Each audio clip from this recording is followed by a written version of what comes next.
Sick mom made a new friend at her senior complex who called herself Annie and wanted to manage mom's medications. I set up cameras and caught her doing this to my mom. My 40F elderly mom 70F has been ill for quite some time and is on hospice. She was living in an independent living place, where it was all elderly people in apartment-type units. She has been living there for about 6 or 7 months and made a few casual old people friends, but mostly kept to herself. So I thought a couple weeks ago, my boys and I were visiting my mom. We live right down the street and visit often. When a woman walks up to us with my mom, I extended my hand to introduce myself to this woman. When she dismissed the handshake, and instead went in for a hug and said, "Oh, I only do hugs for family and we're pretty much family, okay." A little weird coming from someone I've never met before, and also never even heard a single mention of her.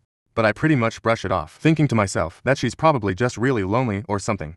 I asked my mom about this new friend, and she just says that they met there at the old people place, and she's been a really good friend to her. Great, I love when my mom has friends. It's important to her friends. But this woman just keeps giving me weird vibes and I can't pinpoint why. A few things that seem onto me. 1. My mom is moving to a more traditional apartment complex this weekend. And this new friend liked the new apartment complex so much that she decided to move to the same place. As well, her apartment isn't ready yet, but she'd be moving to the same complex as my mom next month. She apparently bought my mom's doggy. I have the world's best Annie sweatshirt for Christmas.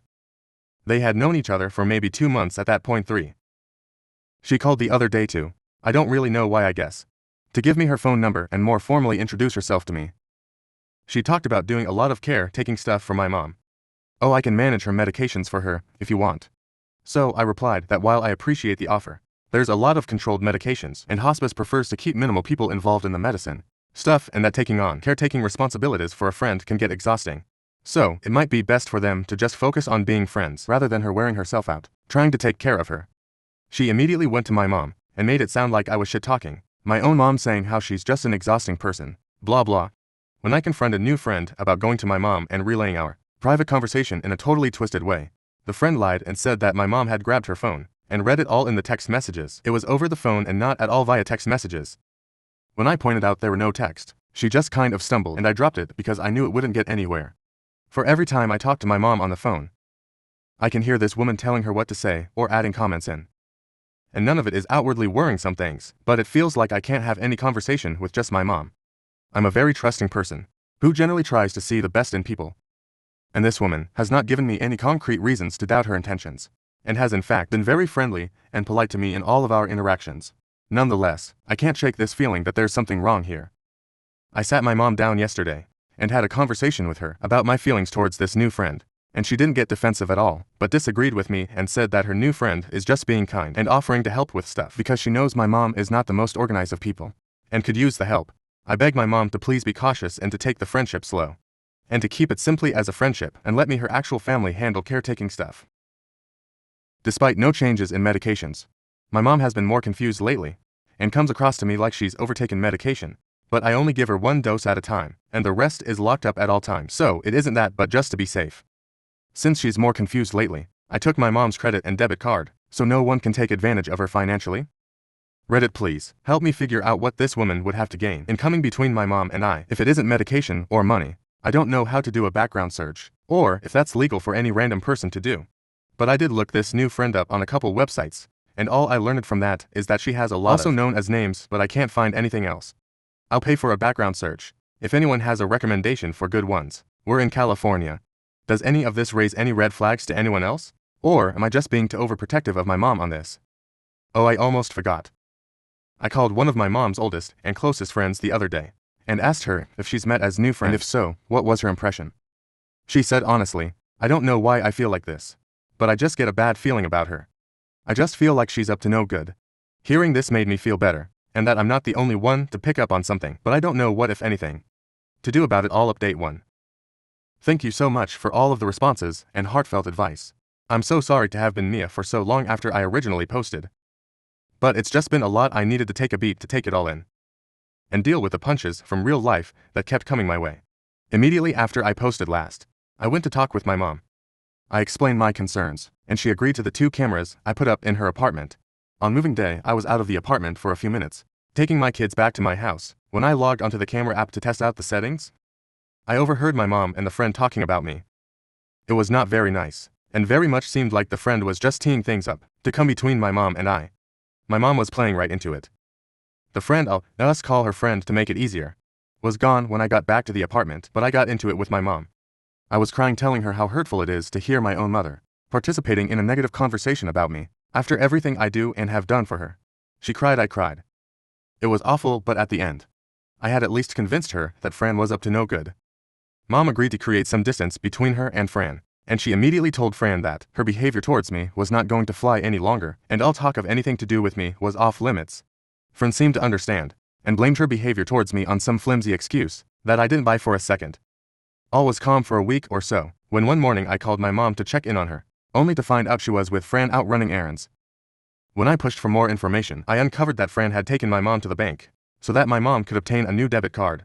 Fran very much knew I had taken my mom's debit card, with my mom's blessing, because my mom was having episodes of increased confusion, and wasn't aware of who or what she was spending money on, because my mom had forgotten she had given me her previous debit card.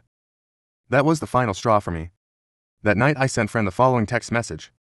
Hi Fran. Mom told me about you guys going to the bank today to get a card, and I just wanted to let you know that I know my mom appreciates your friendship, but that I do not appreciate you getting yourself involved in things you have no business being involved in. Mom and I have her finances under control between the two of us, and we do not need any assistance getting her squared away, no matter how well-meaning. She's asked me to take her card again, the new one, and has put me as the main account holder, so I can be sure she has access to what she needs, but that no one else does. I want to believe you're coming from a sincere place of just wanting to help my mom, but it complicates friendships greatly when you get into financial territory. I handle all of my mom's finances and medical stuff, and it's working for us that way. My mom very much appreciates having you as her friend, but she doesn't need a caretaker. I've got that covered if you sincerely want to be her friend. You need to take 10 giant steps back and check yourself regarding how you are coming across to me. 'Cause from my perspective, it very much looks like you are dancing precariously close to the elder abuse line, and I'm sure you wouldn't want me to get the authorities involved here. But that's exactly what will happen if things continue down this path. Fran responded with some BS reply akin to, my word, I would never take advantage of anyone. And I just wanted to help your mom, blah blah blah. Oh, and I think you and I have gotten off on the wrong foot, daughter. Which is my fault, but I'd like to start over again. More blah blah blah. I never replied to Fran further, and she has shockingly /s not really reached out to my mom since.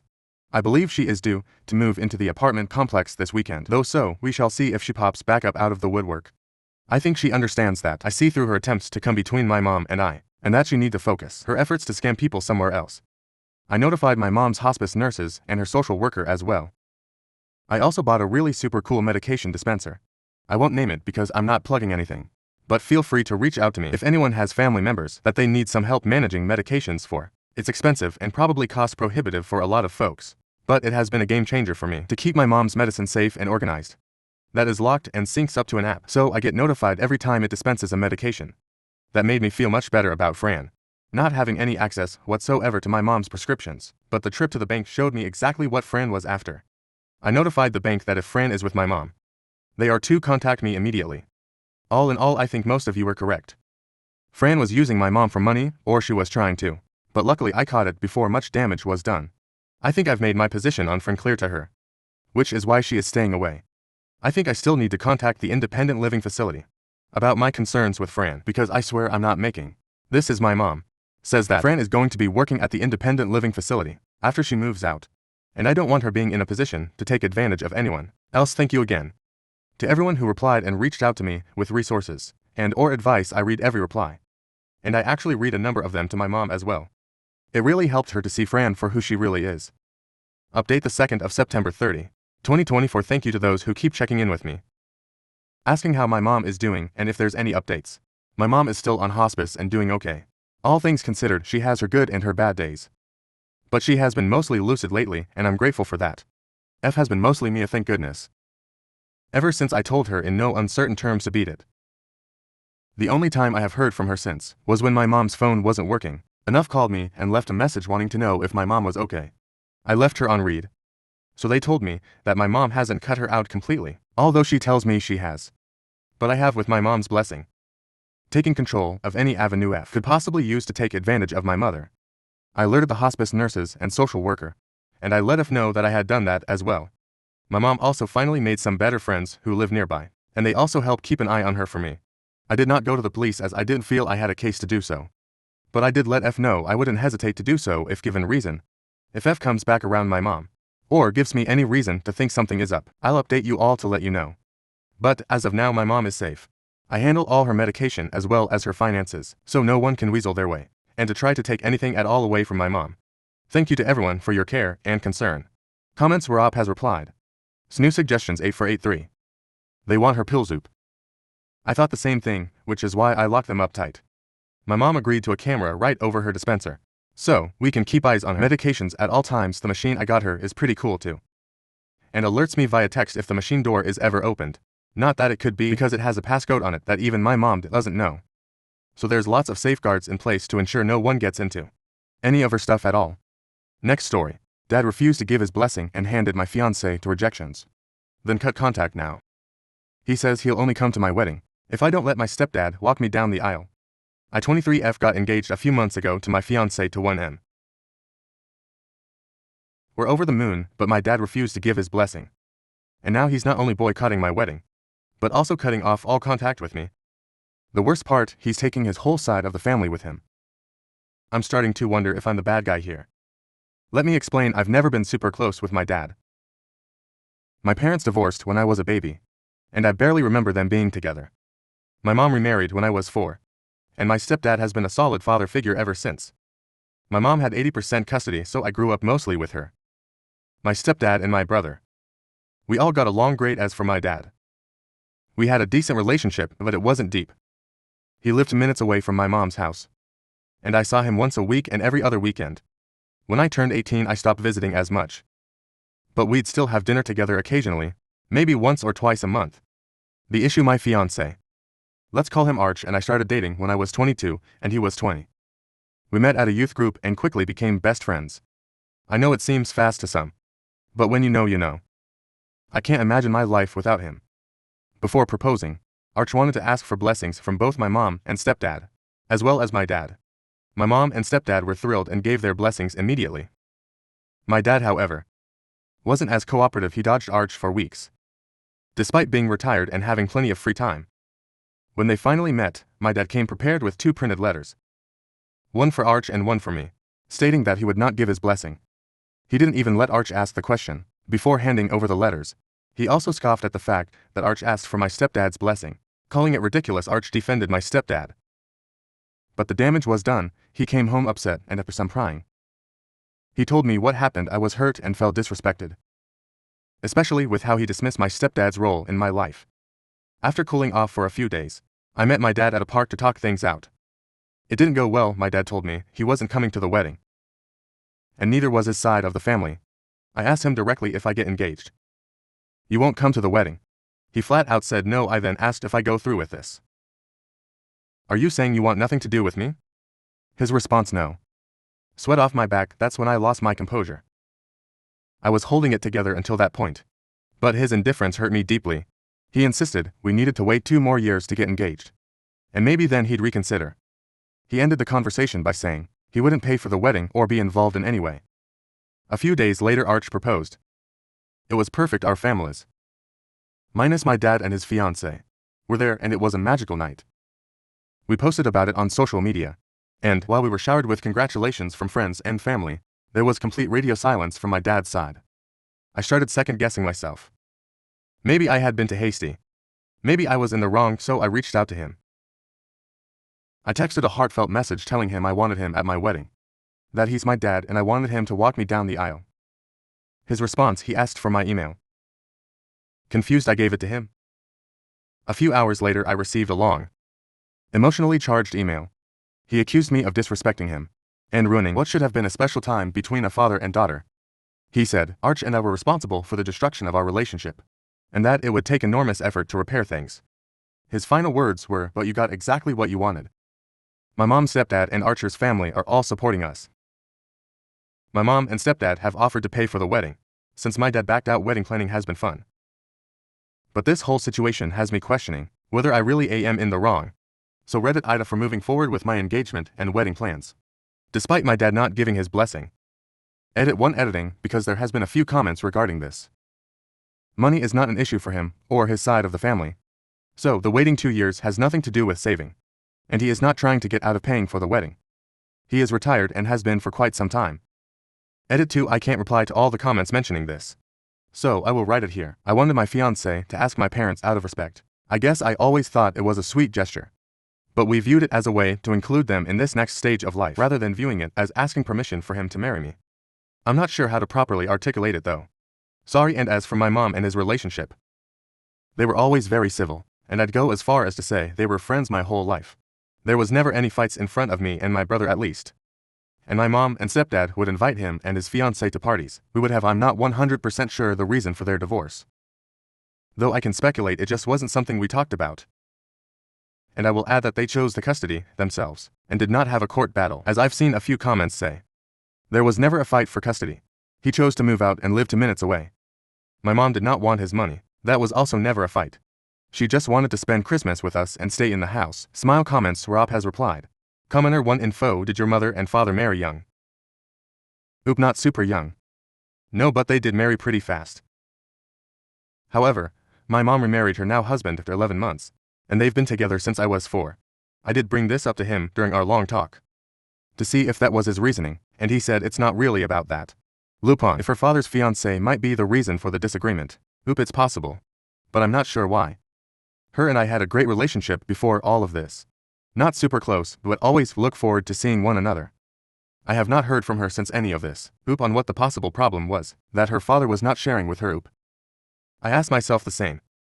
I think part of it is that he asked my stepdad and mom for their blessings first, and I think he thinks we're too young. I have talked to my fiancé, my mom, his parents, and some people in our lives who would be considered mentors to us. We do couples counseling to ensure we are making the right decisions, and it helps us to have a healthy marriage and relationship. Has Oop been that closer to her father? Oop, well, yes. We are not close, but I have always respected and valued him as my father.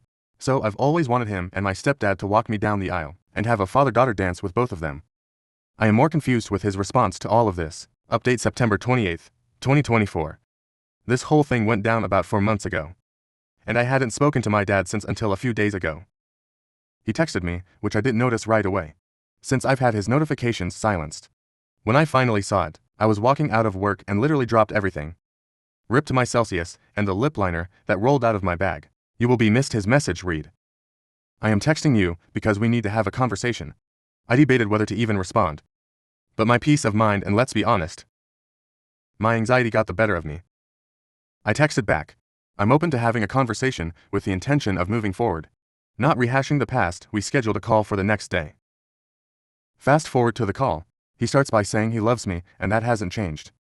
Then almost immediately, he switches to how upset and disappointed he is that he had to reach out first. What? He then asked if we've set a wedding date. I told him it's late next year, hoping maybe he'd change his mind. But nope, he followed that up with, do you have a venue? I said yes. His response, so this is happening. Well, I'm not telling anyone in the family not to go. That's their choice. There aren't sides.